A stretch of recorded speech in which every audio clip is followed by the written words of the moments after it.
जय राम जी री।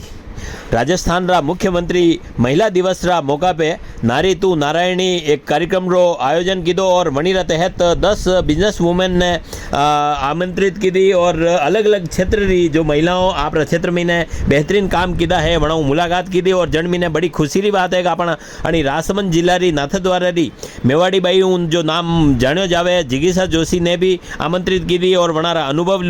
जाण्या और यो जो है जिगीसा जोशी ने बुलावणो और वणी ने सम्मान देनो यो अपने आप में ने मेवाड़ी रो सम्मान है, क्योंकि मेवाड़ी भाषा रा कारण जिगीसा जोशी ने पूरा देश भर में ने पूरा विदेशा में ने जानी जावे। और मैं आपने बताऊं कि जिगीसा जोशी रा जो वीडियो है वो पूरा देश भर में देखा जावे, वनार 4 लाख अधिक तो फॉलोवर है और 13 करोड़ अधिक व्यूज है। और मैं आपने बताऊं कि मेवाड़ी भाषा ने दिनों दिन जो है हर जगह पे पसंद की दी जा रही है। जिगीसा जोशी ने यो सम्मान देनो वणा ने बुलाणो यो अपनी मेवाड़ी भाषा रो सम्मान है, अपना मेवाड़ रो सम्मान है।